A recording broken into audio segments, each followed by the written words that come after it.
Welcome, everyone. It's great to be together again for the Ram Dass Fellowship live stream. We get together every month, and our purpose for gathering is to share wisdom that can hopefully help us better navigate this lovely human predicament that we're all in these times. And all of you, each one of you here, you are part of the Ram Dass Satsang, this sacred community pointed towards truth. And this is what Ram Dass had hoped for after his passing, is that we would continue to gather in satsang, continue to deepen into the teachings.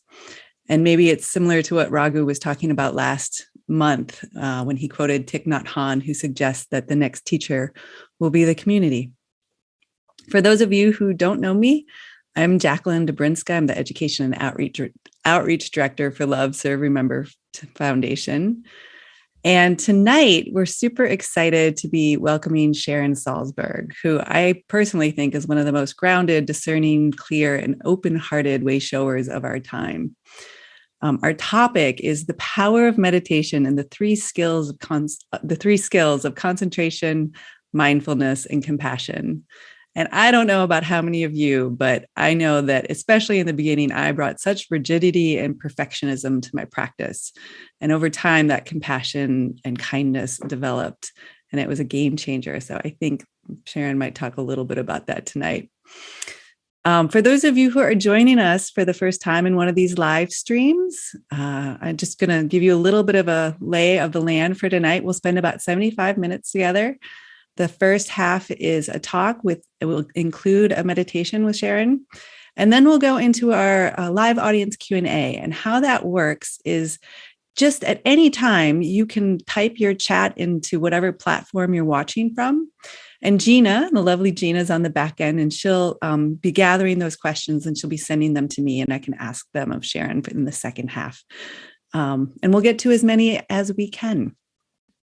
So with that, just invite you to take some deep breaths and begin to presence yourself into this moment, to sort of step out of the momentum of our days and settle our breath, settle our nervous systems, maybe even feel the mind begin to settle.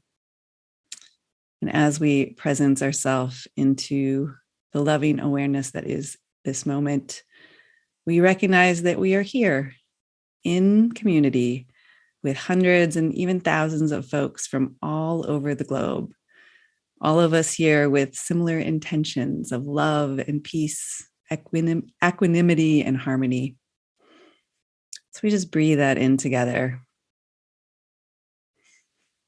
And from that place, we welcome Sharon Salzberg. I would imagine many of you know her already to some degree.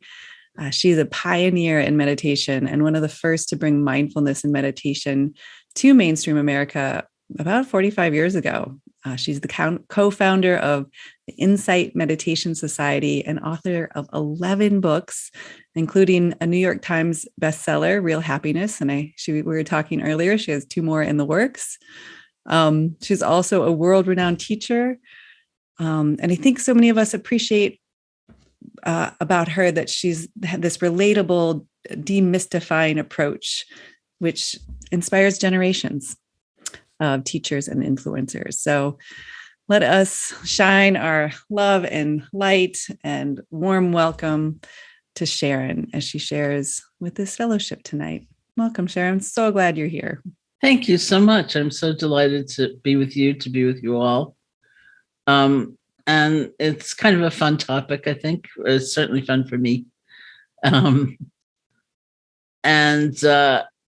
began meditation in January of 1971 in Bodh Gaya, India. Ram Dass was there as another attendee of this retreat. The teacher was S.N. Goenka. And the first night, so this is the first night of my first retreat ever, Goenka said, the Buddha did not teach Buddhism, the Buddha taught a way of life. And that became a kind of hallmark understanding for me, that when we do these practices, it's not about assuming an identity or rejecting anything else, or certainly not feeling better than anybody else. but it's about a way of life. It's what we do when we face adversity, when we face disruption, when we have a sparkling, lovely opportunity in front of us and we're kind of squeamish about going for it, or there's a lot of joy sort of in the surround, and we don't feel we deserve it, and so we kind of shun it, or all those times that we live a life and we have relationships and we have a livelihood probably, and so many things that we're trying to bring our deepest values into. And so that became really my firm orientation towards these practices. And I think also in Pali, the language of the original Buddhist texts, the word that we translate as meditation is bhavana, Bhavana, and it literally means cultivation. So we're cultivating the ground so that the things that we want, love, connection, clarity, wisdom, can emerge. They're like emergent properties of the work that we do in paying attention differently and developing these skills and so on. And that is kind of a nice image for me. It's a gentle image. It's like, reminds me of my colleague, Joseph Goldstein, who I also met at my first retreat. He was another student there, who he tells the story sometimes about growing his first and I believe his only garden, in which he was about 9 years old. And he said he got so impatient when the little green fluffy stuff started coming up on top of the carrots that he yanked them up to help them grow faster. So he didn't have much of a harvest, which is probably why it was his only garden. It's like we do our part, we cultivate the ground, and nature takes its course. We need to be patient. We need to allow things to unfold. It's not our normal kind of grabby, grasping mentality where you might think, if I have a really big insight before lunch, I don't have to stay for the afternoon, like we're just cultivating the ground.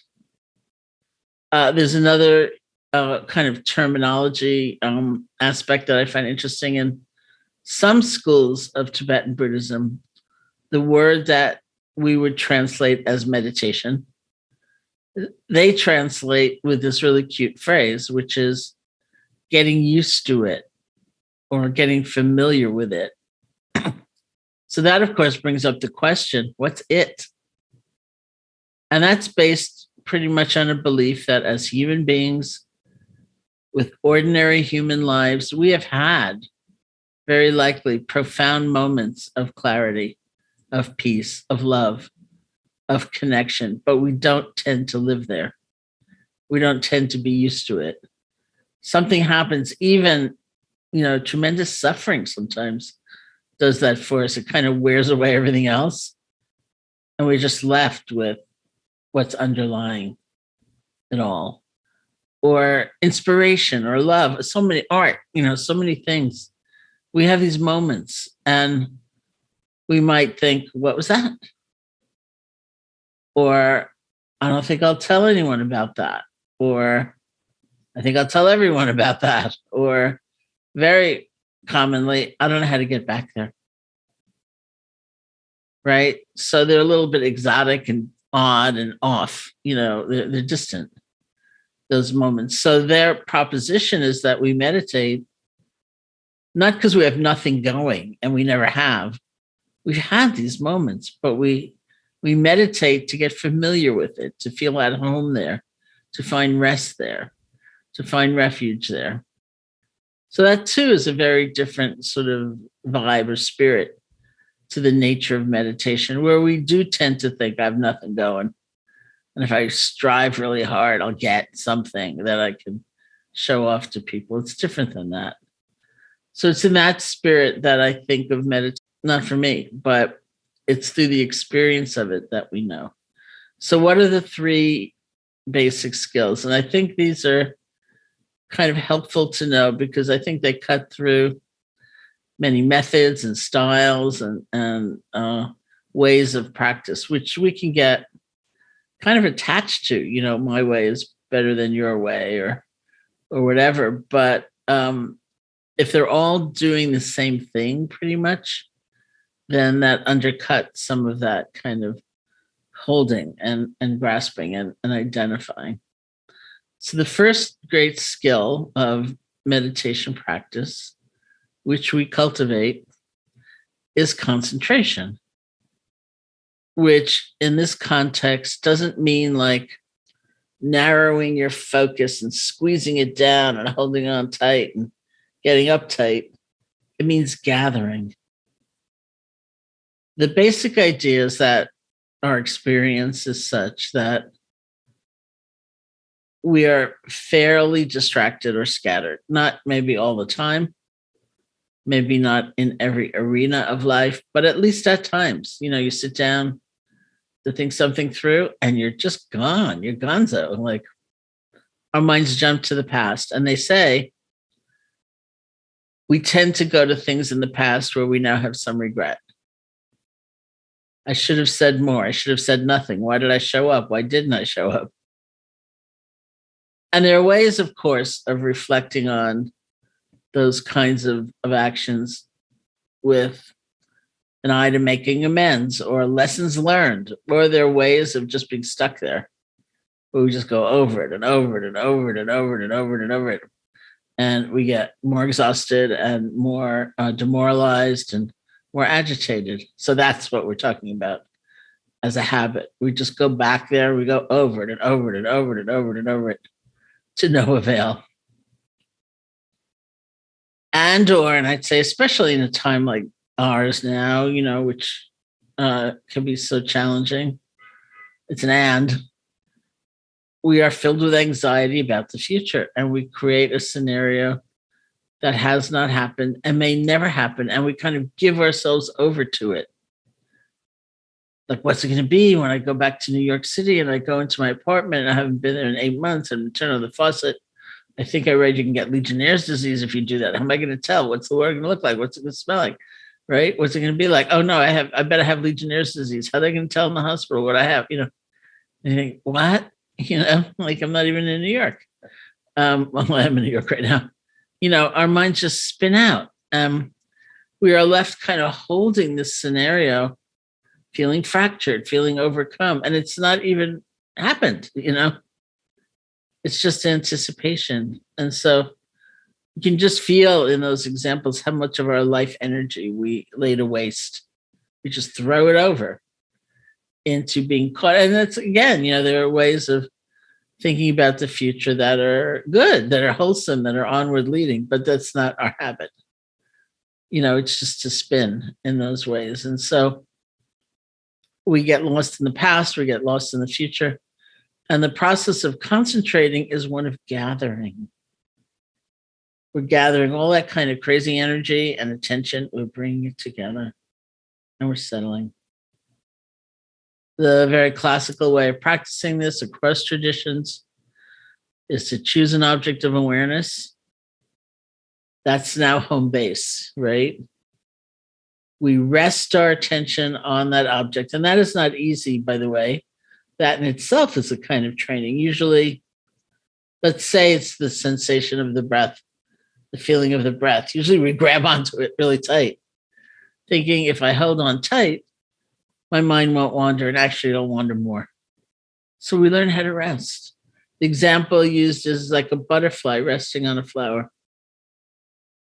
That's not easy, and it's different from our normal day-to-day reality. Like I wrote one book called Real Happiness, which has a lot of guided meditation instruction in it. And the first time it came back from the editor, she said to me, "You're using the word rest a lot. Are you very tired?" And I wrote back, "Well, probably, but that's actually the word. We don't think of it, just like rest our attention." So that's part of the training. And then what we discover is it's not that long before our attention wanders away from that home base. Now, again, the home base could be anything. In some systems, it's a mantra, it's a sound, it's an image, it's a prayer. It could be the feeling of the breath, the sensations of the breath. It could be phrases of loving kindness. It could be something else happening in your body. My early teachers would emphasize the breath, although you wouldn't necessarily stay there forever. It was like considered an interesting and important part of your practice. And that's, some people tell me in kind of COVID times, these times, the breath is especially difficult. So it doesn't have to be the breath in truth. But the reason they liked at least part of your practice to be the breath was because, as one teacher said, you don't have to call yourself a Buddhist or a Hindu in order to breathe. It's really universal. If you can breathe, you can meditate. And another teacher said, I always felt very charmingly, he said, the breath is very portable. So let's say you are using the breath as the anchor for your attention in your formal period of meditation each day. Let's say you sit every day for 20 minutes. Let's just say that. And then you're at work, or you're commuting, or you're on Zoom, or something's happening. So you're getting agitated. You're starting to get anxious. You don't need equipment. You don't need to close your eyes and look weird. Nobody even has to know you're doing it. You're just settling your attention on the feeling of the breath, which returns you to yourself. It returns you to the moment. And in that return, we return to our values. We return to what we really care about. We can bring that out in the meeting, right? That is going on, something like that. So it's useful if they say if the breath doesn't work, and it really doesn't work for some people, that's fine. Maybe for at least part of your practice, you might choose something like that, portable, listening to sound, feeling something else in your body. But in general, there's a pretty wide variety of places we might choose as that resting place, as that home base. We rest our attention on that chosen object. We're gone, As many of you have heard me say, this was the first meditation instruction I ever got in that course in India in January of 1971. It was sit down and feel your breath. And I was completely contemptuous. I would feel my breath. That's stupid. Came all the way to India. Where's the magical, esoteric, fantastic technique that's going to change my whole life? And then I thought, how hard can this be? What'll it be, like 800 breaths, 900 breaths before my mind starts to wander? And to my astonishment, it was like one breath. So it was half a breath and I'd be gone. I'd be way gone.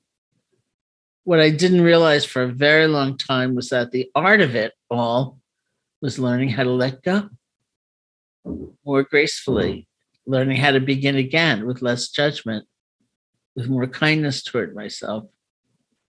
There was so much in what seemed so simplistic. Even just beginning again, which I consider maybe the most profound understanding I ever got from meditation. How many times a day in life do we have to begin again? We make a mistake. Or we realize I need a course correction. I need to look at this from a different angle. Or we actually fall down and we have to pick ourselves up or let others help us up. We begin again all the time. That's what resilience is, right? It's sort of that adjustment. It's being alive to change, being able to move and being able to flow. That's what we're actually practicing when we get distracted, when we let go, when we begin again. So there's a lot in there in developing concentration. Some people don't even like the word concentration. I remember I was teaching once somewhere in the Midwest in the US, and somebody came. It was like a non-residential weekend, and this was Saturday before the lunch break. And somebody came up to me and said, how much money would it take for me to offer you for you to never use the word concentration again? So I said, let's talk. And they went on to say, clearly for them, there was an association with like being uptight and being resentful of everything that is taking you away from the object of concentration, and getting more uptight as you try to ward it all off and throw it away. It's not like that. We settle, we rest, we gather, we begin again. We don't blame ourselves when we lose it. We don't feel like a failure. We say, oh, right, start over. So I said to this person, would it work for you if every time I use the word concentration, because it's what I'm used to, you mentally translated it to centered, settled? And they said that would work. So I said, you just saved yourself a lot of money, so here we are. That is the first great skill. The second is, you could call it what is like the word of the hour, mindfulness, which has a particular meaning. It can mean many different things, even within a spiritual or Buddhist context. It can mean many different things. As I was taught, we tend to use it. The definition is something like it's a quality of awareness where our perception of what's happening in the present moment is not so distorted by like old fears or projection into the future. It's like if you have something uncomfortable, something painful happening in your body, or heartache, disappointment, very commonly we immediately start projecting it. What's it going to feel like tonight? What's it going to feel like tomorrow? What's it going to feel like next week? What's it going to feel like next month? And so we're not only feeling the actual discomfort, we have now added to it this whole pile of anticipation, trying to bear it all at once and feeling overcome and defeated. It's too much. Or we have a certain emotion arise, and it's the forbidden emotion. It's the one we've always been taught, no, not that. Or if you feel that, that means you've lost control. If you're afraid, that's wrong. That's your weakness, something like that. So as soon as that emotion arises, we're just trying to make it go away. Or we've got some weird relationship to joy, which is not uncommon. I don't deserve it. Or I've got to cling to this. I've got to make sure this situation never changes. This person never changes, as though that could work. So mindfulness is all about relationship. It's not about what is happening. It's about how we are relating to what's happening. These days, I think of it as like the holding environment. It's the space within which something is being experienced. If something comes up, for example, and we push it away right away, that's a certain way of relating. If something comes up and we are engulfed in it, we're overcome, and we can't even imagine ever feeling anything else, that's a certain way of relating. If we have more of a sense of being balanced and aware and open, not being sucked into, not pushing away, that's what we call mindfulness. So not only is it a cheerier way of living, and it is, it also leads to what is considered the most precious gift of mindfulness, which is insight or wisdom, which makes a lot of sense, right? Like if an emotion comes up, and as soon as it comes up, you're trying to get rid of it, there's not going to be a lot of learning going on. Or if as soon as it comes up, you pile on the guilt and the shame and, I shouldn't feel this or whatever, there's not going to be a lot of learning going on because the reaction is so strong. Or if you get consumed by every feeling that comes up, so that there's no space, there's like no centeredness, everything is going to seem overwhelming, and there's not going to be a lot of learning going on. And so if we can be present with our experience, with that kind of spaciousness, that openness, that is mindfulness, then we are setting the stage for insight or understanding. Like another great gift of mindfulness tends to be what is celebrated the most these days. And that is actually living our lives, fully. Not always multitasking, not always like drinking a cup of tea while checking your email while on a conference call, while, on Zoom. But sometimes just drinking the cup of tea. You feel the warmth of the teacup. You feel the weight of it. You smell the tea. You taste the tea. It's not an activity that's going to explode your to-do list. It's not going to take 7 hours, but it's actually being alive and present for our experience, whatever it is. And of course, that's something to be celebrated and, I think, cultivated. But beyond that, mindfulness is almost like designed for wisdom, like not just inhabiting our lives, but really understanding our lives. Like, what brings us sorrow, really? What brings us unhappiness? What brings us joy or fulfillment? It may not be the things we've been taught. So many of us have a kind of conditioning that, to be strong, you need to be vengeful. You can't be generous. That's like for suckers or, whatever. If you're loving, you're too soft. And it's fascinating just to see the associations we have with different states as we observe them, as we're mindful of them. And to understand that this is a path of discovery. It's up to us. Not what we've been taught, but what do we see when we look at a loving heart, when we look at generosity, when we actually maybe act on generosity, a generous impulse, and what do we find? What does it feel like? What's it like when we are lost in kind of a vengeful fantasy? What's it like when we are consumed with the wrong actions of another, the hurtful actions of another? Like, I have a friend who describes himself as a kind of obsessive type. Like somebody, maybe not even anyone he knows necessarily, somebody will behave badly in his eyes, and he'll think about it and think about it and think about it and think about it and think about it. And he finally said, I think this is probably an AA statement. He said something like, I let him live rent-free in my brain for too long. And it's funny because I was teaching the other day and somebody was speaking and they used the example of, I let him rent out a room, or him or her, doesn't matter. But I think they said him. I let him rent out a room in my brain for a long time. And I said, it's worse than that. You didn't charge any rent,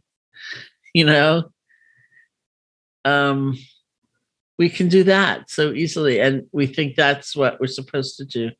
But when we really take a look at what it feels like, or when we blame ourselves mercilessly, like, let's go back to the simple example of the meditation. You're sitting, you're resting your attention on the feeling of the breath, your mind wanders, and you just lay into yourself. I can't believe I'm thinking. No one else in the room is thinking. No one on the Zoom is thinking. They're all over the world. No one's thinking. They're not thinking. I'm thinking. Why aren't they thinking? It's the middle of the night for them. They should be thinking, but they're not thinking. They're sitting here enlightened. I'm the only one who's thinking. I'm so bad. I'm so terrible. I'm so awful. So when we emerge from that, not only have we added maybe a considerable length of time to the distraction, but we're so exhausted by it.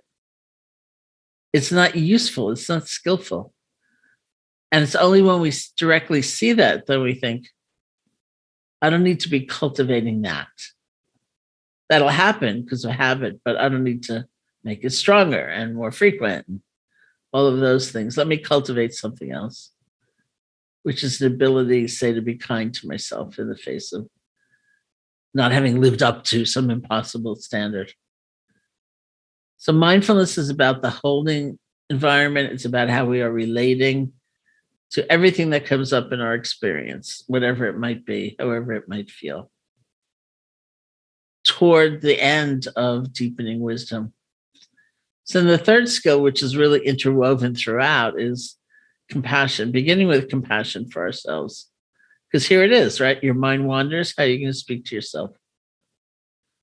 How how are you toward yourself at the end of the day?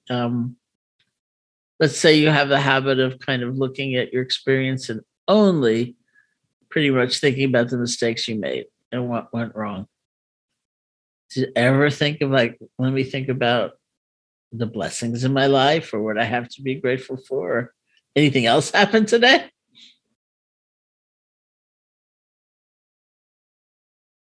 We'll meditate one more time. Starting from the top. See if you can sit comfortably. Eyes open or closed. It's really up to you. Start by listening to sound, whether it's the sound of my voice or other sounds. It's a way of relaxing deep inside, allowing our experience to come and go. And of course, we like certain sounds and we don't like others. But we don't have to follow after them to hold on or push away. Just let the sounds wash through you.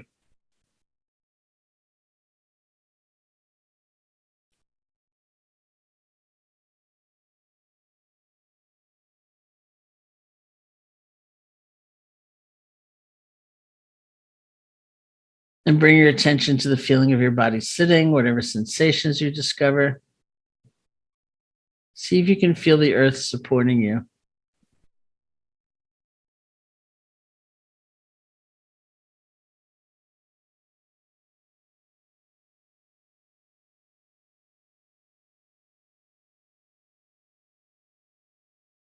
See if you can feel space touching you.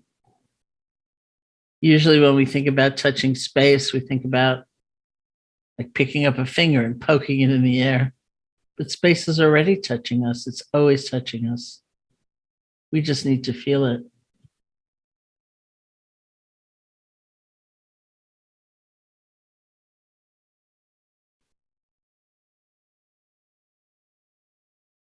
Bring your attention to your hands and see if you can make the shift from the more conceptual level, like of fingers, to the world of direct sensation. Picking up warmth, coolness, pressure, whatever it might be. You don't need to name these things, but feel them.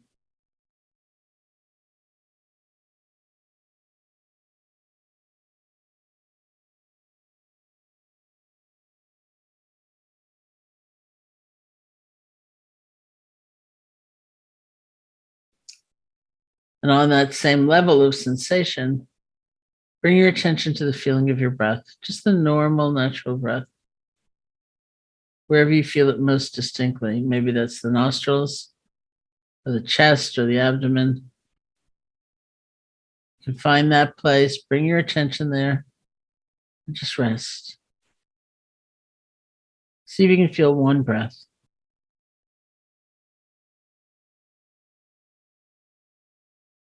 Without regard to what's already gone by, without leaning forward for even the very next breath. Just this one right now.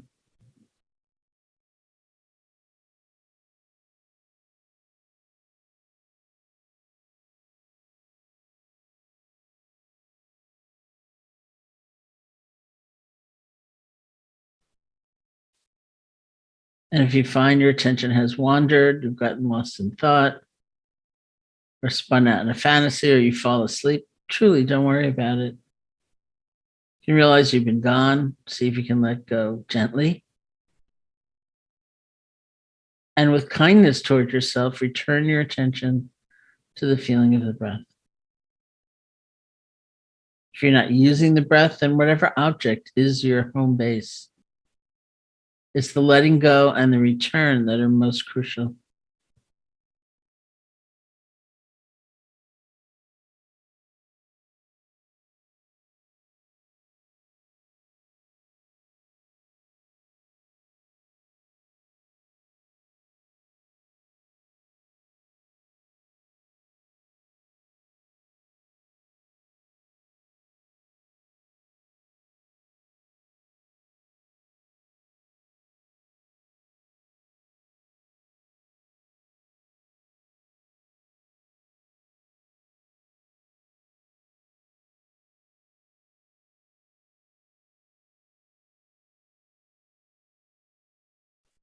No matter how many times you might have to let go and begin again, it's fine.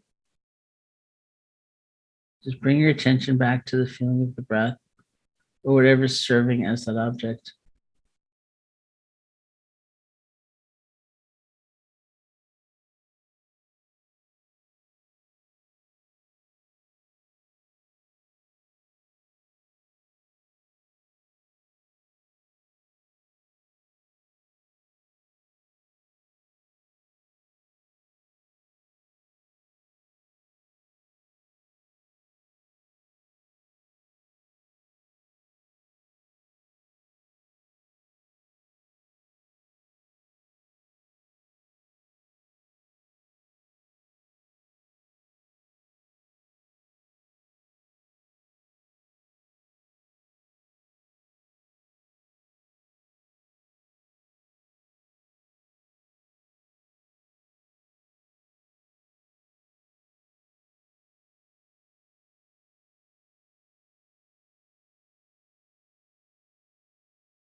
And when you feel ready, you can open your eyes or lift your gaze, and we'll end the meditation.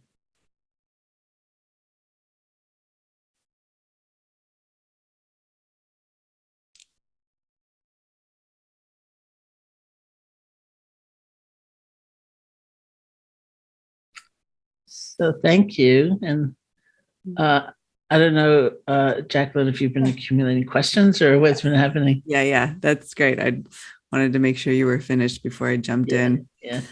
But thank you. That was really lovely practice. And I really appreciate the cue of like to not even jump ahead to the next breath. I could just really feel everything unwind. And I'm not sure if you all saw some of our technical difficulties, but if you did, for those of you out there, thanks for your patience and sticking around. So now's the time when any of you can ask questions. So you're welcome to type your questions into the chat, and Gina will be sending them to me. And I will ask Sharon for you. One of the things that I really also appreciate, there's so many things that were just juicy and spot on, it felt like, in what you were saying. And one that I really liked was the story of the guy around concentration. And because I get that sense like that sometimes it becomes like this tight, narrow, like almost like a laser beam focus that doesn't seem to help very much. And it's like when I can soften it and like I almost imagine like how one might hold a butterfly, like contained, but open, that feels much better. And in that, the tightness, I have sensed like dryness in the practice. And then there's often a resistance that comes. So I'm curious if you want to talk more about that in any way.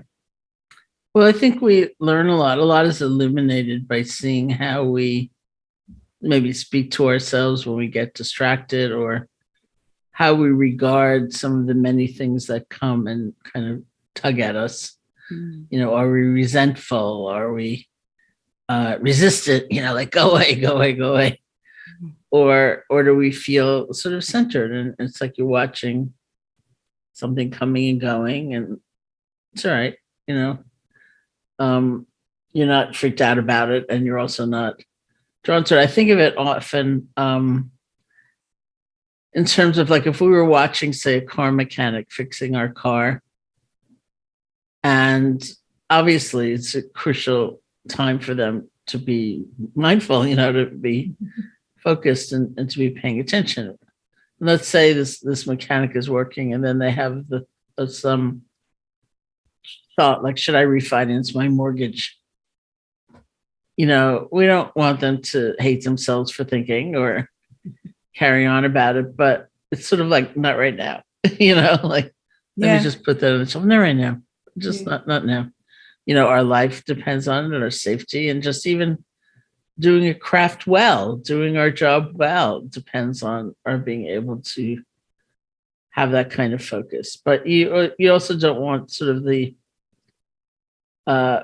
bitterness about what's coming up.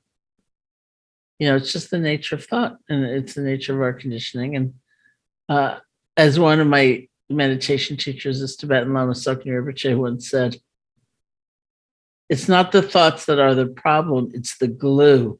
We take it to heart and we build a whole future out of it, whole self-image. That's the problem, not the thought. Yeah. Huh.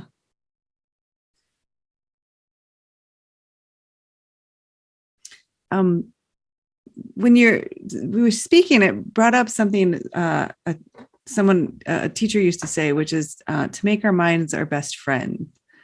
And so many of us, I think, that's not the case. Maybe sometimes, but often there's parts of it that aren't.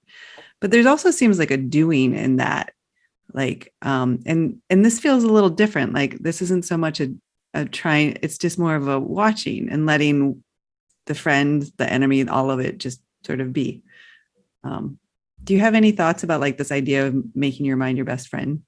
Yeah, well, I mean, the first thought that comes to me is that that's more about the holding environment again. It's sort of like the surround or the energy, the environment, really, the atmosphere that we are creating. And so if, your best friend makes a fool of themselves, you don't jump on them, like you say, wow, that must have been hurtful, or like, you okay? You fell down.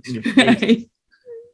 And I think it's a great image, to make your mind your best friend, make your experience your best friend. Mm-hmm. But you also, that doesn't mean like your friend shows you like the disaster they are planning and you say, good idea, like, there's discernment, there's wisdom, there's intelligence, but it's kind of what we want. We want to relate to ourselves.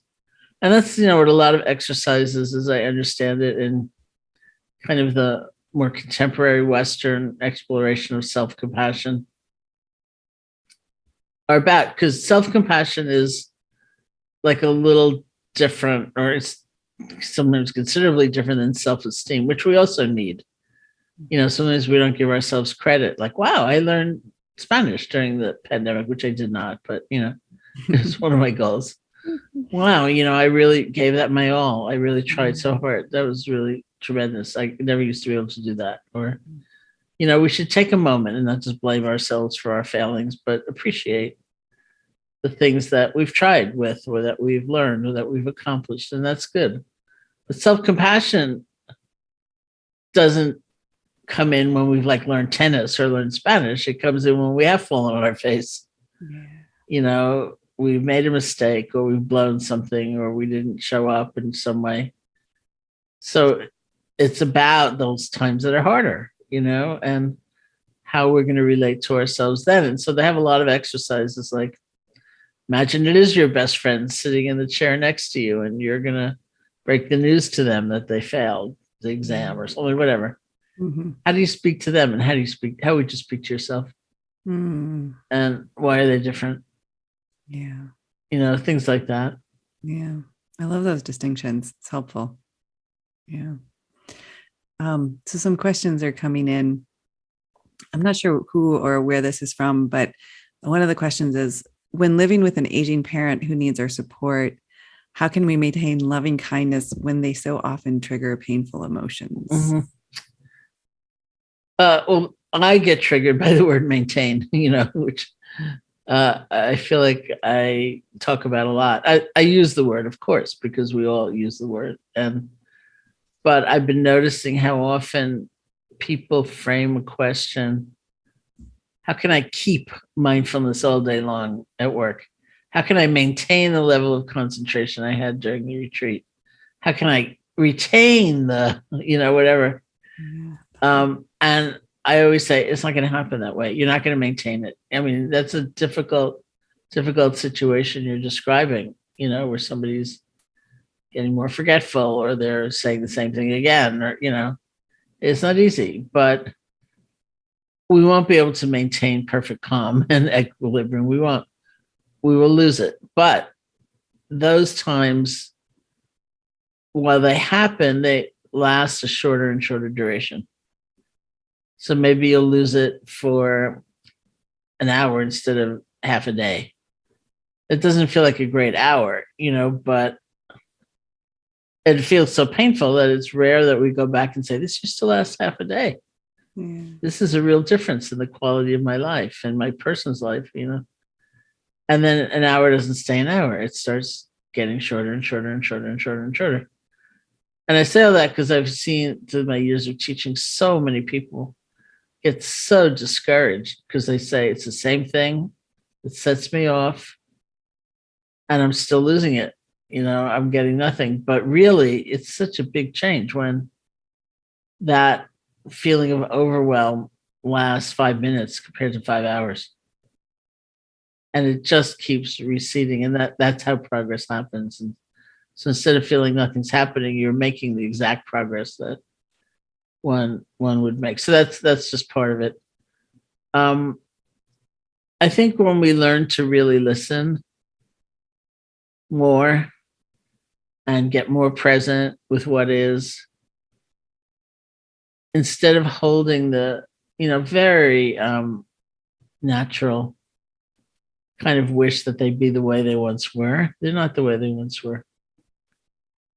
And so the more we realize that, the more we kind of reach out to the person as a human being in the moment, going through whatever. Like I have a friend who told me their mother was earlier in life when she was younger, an extremely adventurous woman, very like a world traveler in a time when, it was a little more unusual for women to be striking out on their own and stuff like that. And then she got older and they were, taking a walk one day. And he said there was a slight incline on the sidewalk. And she, I can't walk up that. I can't do that. And he freaked out, like it's nothing. It's like nothing. Just like, what do you mean you can't do it? It's like a little bump, like you can do that. And she just kept saying, I can't do it. And then he said he realized that for her, it was not a little bump.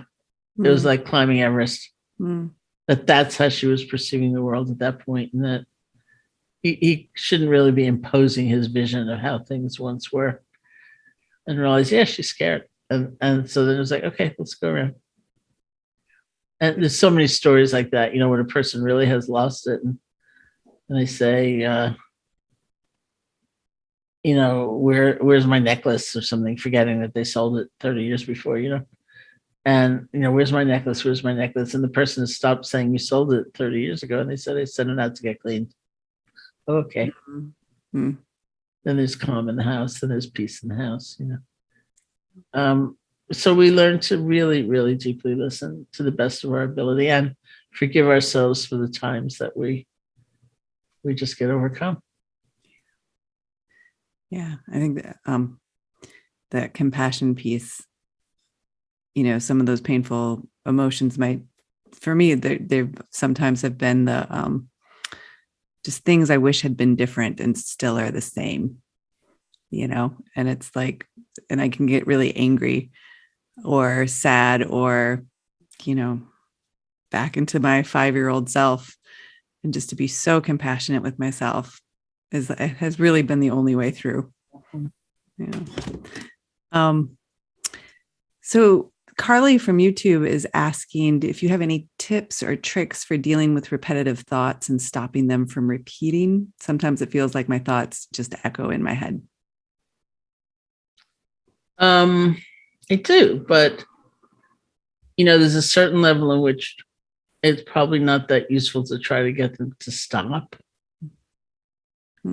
so much as have enough space around them that it's not that impactful that they're there. Because otherwise you might be setting yourself up for a task that's unfulfillable, like stopping your mind from being what it is, which would be a little unfair to yourself. Mm. So that's part of it. It's like I have this friend, this colleague, Sylvia Borstein, who describes herself as a recovering catastrophizer. It's like something will happen and she'll just think the worst outcome. Like, she's 85 years old now and her children, like in their 60s, and she'll say, I call my adult child and they don't answer the phone. Well, the worst must have happened. So it never occurs to me they're taking a shower, or they fell in love. They don't feel like talking to their mother. And she was once so burdened by those thoughts because they kind of entered her. She took them seriously and she was like rolling around in them. And she said that's when she got into meditation practice because it was so painful. She had to find a way of not getting rid of them, but getting some space. Because as she put it, describing herself, I mean, she tells these stories herself. I always feel funny when I say I have a friend and then I say something like that. And they're going to think I'm the worst friend in the world. They tell these stories themselves. She says when it's really a crisis or there's really a problem, she's as steady as a rock. It's not that. It's the conjecture. It's the thinking. And she just learned through her meditation practice. Maybe the thought arises. Maybe she doesn't grab onto it. Remember, it's not the thought that's the problem. It's the glue. Yeah. And so now she, those thoughts can arise. At the very least, she knows to check it out before she freaks out.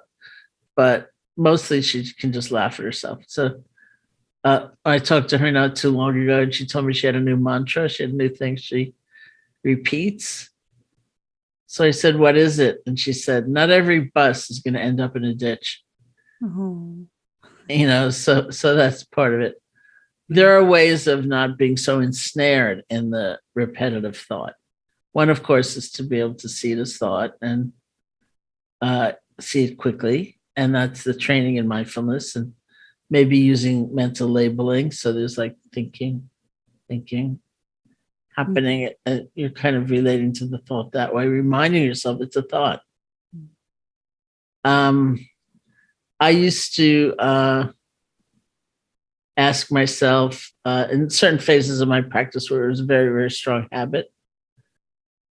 I used to ask myself, what are you feeling right now?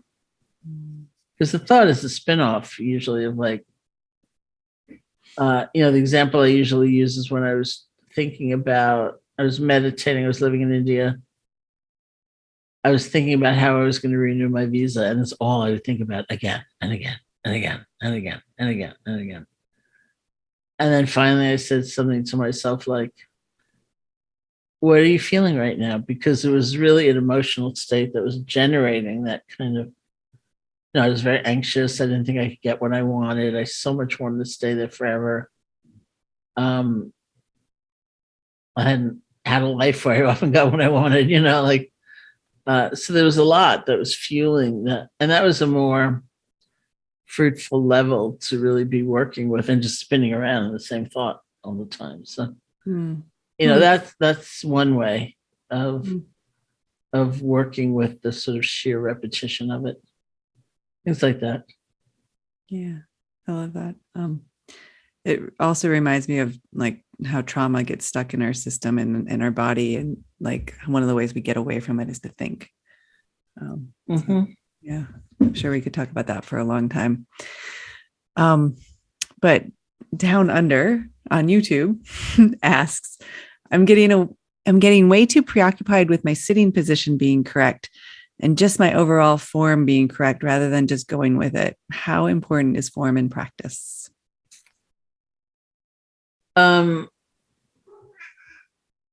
Different schools, even within, say, Buddhism, will say different things. And I'm sure yogic schools will say other things. But all of my earliest teachers in meditation were either Burmese or had studied in Burma. So it's kind of like the Burmese school.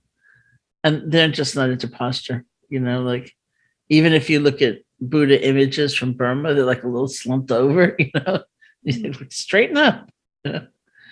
I once called it, I was in France, I think, teaching, and I called it the Schlimpy School of Meditation. And I came back the following year and somebody said, remember when you called it the Slumping School of Meditation? And I thought, well, not exactly, but close. So my own training, it just wasn't a strong factor. And they say, the Buddha said you could meditate in 4 postures: sitting, standing, walking, or lying down. If your back is fairly straight, your breath will be more at ease.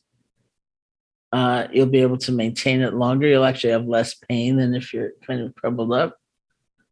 And it also symbolizes a kind of balance that we're looking for in the practice. We want energy, right? But not like so much energy you're really stiff and uptight.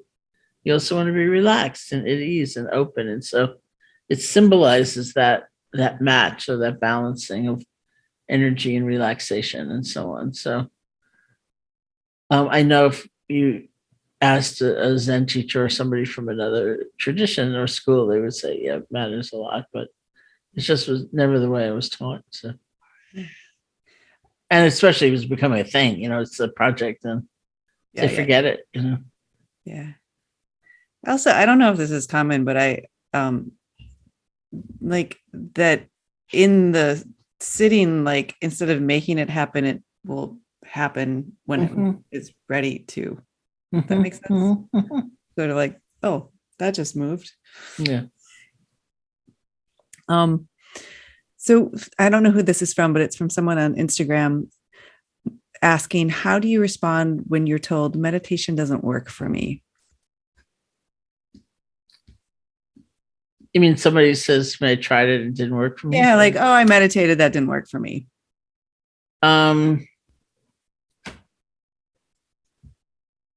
It doesn't, nice cat. It doesn't seem to work as a coercive activity, So part of me is tempted to say, okay, good, But mostly the way people phrase it is, I failed at it. I tried it and I failed at it. Or I couldn't do it, or I can't sit still. I'm not that kind of person. I can't ever sit still. And sometimes I would say, well, first of all, we don't believe you can fail at it. You might have an uncomfortable experience, but it's not the wrong experience, And or what did you expect to have happen? Because people do expect things like, my meditation was good, I'd have 0 thoughts. I'd have a totally blank mind. There would just be empty space. It would, whatever, sleepiness wouldn't have come up. I wouldn't have gotten anxious again, ever. Right. And so sometimes that's an interesting conversation. Like, what did you think should happen? Because mostly I find we are very unfair to ourselves, and we have these impossible goals that don't happen for anybody, And the point is not to abolish our thinking, but to have a different relationship to the thoughts, like I was just describing. And so that could be the conversation, or sometimes it's, well, if you're interested in it, and found it wasn't for you, let me tell you what's helped me. Have a more regular practice, or depending on the relationship, there are times when we say, why don't we try this together for a week or a month or something, and we'll each practice, I don't know, 10 minutes a day, whatever seems reasonable, and report back to one another about what it was like. Why not? Things like that. Like that. Nice. We have another question that came in. How do you overcome the fact that remembering and coming back is a lifelong practice, even every day, moment to moment, that we must constantly create our own peace? It just seems so overwhelming. Well, I think that's interesting. It can also seem reassuring. Like, I'll tell you what came up in my mind was this story.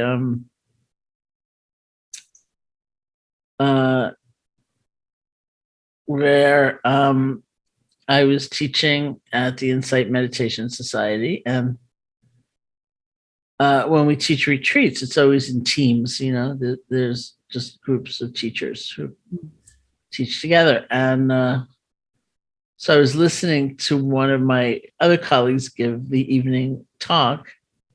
Her name is Susan. And Susan had begun her meditation practice at the Insight Meditation Society, maybe, 15 years before, 20 years before. And I'd been one of her first teachers.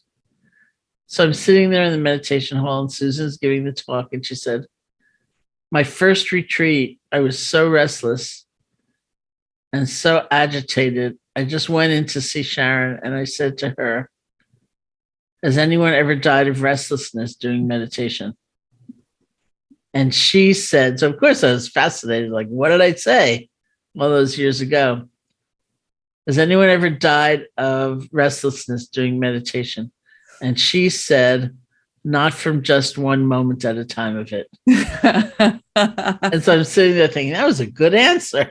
And I know that 20 years ago. But that's sort of the point. When we think about a lifetime of restlessness, it's unbelievably overwhelming. If you think about this moment, I can deal with it. Because we do deal with it. So it's this moment's worth of anguish or grief or sorrow or doubt or, self-doubt or whatever it is. It's like, oh yeah, I'm away with it in this moment, and this moment, and this moment. And then we lose it, and then we start over again. Ooh. She wants to be a part, apparently. You like that? Or you didn't like that? I'm not sure. I think you did. Which is really the answer. It's like our awareness is stronger than all of these states for a moment, and then a moment, and then a moment. So we have what we need. We don't need like a different capacity. We just need to apply the awareness that we are capable of, which we don't often apply. Roxanne, we'll have a few more questions. We'll just go a few minutes over. Roxanne on YouTube asks, is it possible to be both assertive and balanced in the midst of being totally misunderstood? Yeah, I think so. I wouldn't want to say it was easy, but yeah, I would think so. For to be balanced, to be loving, to be compassionate, I think actually does not mandate a certain kind of action. That's our fear. If I were to be more loving, I could only say yes. I could only let them move back in. I could only give them more money. Yeah. But the loving kindness or the compassion, it's a state of the heart. And there are a lot of factors that go into helping us figure out what action to actually take. Do I go visit them or not? Do I write that letter or not? There's discernment, there's past history, there's compassion for oneself, there's an understanding of our boundaries, of our limits. There's a lot of things that go into writing that letter or not writing that letter. But our heart space can still be free and caring. And so that's part of it, is really understanding that they're different. And we're not necessarily going to abandon ourselves when we take action, even if that's our habit.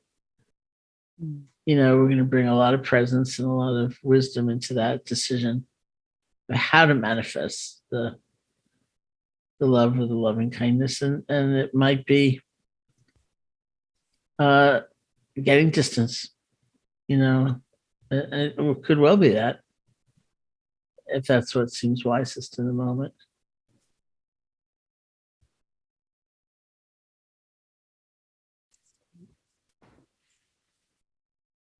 Is there any last parting words you'd like to share for this evening? Yeah, I'm still thinking about that person being balanced with somebody who doesn't like them. Oh, didn't mean to interrupt. Sorry. Yeah, no. I mean, I was done, but now I'm not. Great. Or maybe I am, but I think, again, it's always good to go back to motives. It's like in the classical teachings, they say the Buddha taught loving kindness is an antidote to fear. Mm-hmm. And that is something I often remind myself of in those very kind of questions. Like, because people very reasonably say, why should I be practicing loving kindness for someone who hates me or people like me or doesn't think I should exist? And I say, yeah, I understand that. And if you feel loving kindness is a way of promoting somebody or giving into them, or it makes no sense. But what if it's true? There's the antidote to fear. Might that be a little useful in this particular situation? And I really say it to myself all the time, like, hey, the Buddha said loving kindness is the antidote to fear. Now does it make sense in this dynamic? And remember, it's an experiment. You might do it and think, no way, done, or you might find it gives you a kind of freedom that is actually pretty useful in that situation. Does it ever, this is sort of a strange question, but does it ever kind of hurt? Like to remain open to something that there's another question around someone having a interaction that with someone that's painful, and like to keep that open heart can sort of create some pain. How do you navigate that? Well, I mean, I think it can certainly create, I mean, I don't know if it creates the pain as much as opens us to the pain, Yeah. Of course, we care and it hurts, and because we're not in control. Yeah. But the factor of equanimity, which you brought up the word very early on, is what protects us ultimately. It's wisdom. Like, if I were in charge of this universe, you could bet it would be a better world. And it's not going to be that way. Yeah. Because life isn't like that. And the more I can bring that into a situation, that wisdom, the more sustainable it is. It's when we have, when we forget, we think we can do anything. You also brought up perfectionism, when we think we have no limits, we have no boundaries, that's when we end up withdrawing because it's too much. Yeah. The surrender and letting go and allowing and not being in charge of the universe. I'm sure it would be a much better universe if you were in charge. Thank you. Sharon, thank you so much for being here. It's always an incredible, like heart-centered, grounded, expanded joy. I feel wiser whenever I get to listen to you. So thank you. Thank you. Yeah, thanks for bringing it to the world in such powerful ways. And for those of you who want to know more and dive into more of her books and various other things, you can find her at SharonSalzberg.com, and that'll be in the chats. You can also, you're going to be zooming into the upcoming Ram Dass Boone retreat that's going to be happening in North Carolina in August. So if y'all are interested, if you're on the East Coast and you want to check that out, there's going to be Krishna Das and Spring Washam and Robert Thurman and you and a bunch of other people. You can go to ramdas.org/mountain retreat. Also, please rewatch this. Always gain more wisdom. Share with your friends. If you go to ramdas.org/livestream-replays, you can find this as well as many of our other past live streams. And we make all of these free, just helping to share the mission of spreading the teachings. And it's also very helpful to be supported. So if you're able to, you can always text satsang, SATSANG, to 91999, or there'll be a link in the chat. We're going to be taking next month off, a little summer break for July, but we have some fun guests lined up for August and September. So make sure you're signed up at ramdas.org/fellowship so you can get those updates. And just a big thank you to each and every one of you for taking time to be here tonight. There's 1,000 things that, vie for our attention. And so to show up to dive into this, it matters. And a big thank you to the people on the back end that make this happen. And again, a really big thank you. And that is, by the way, JR and Gina.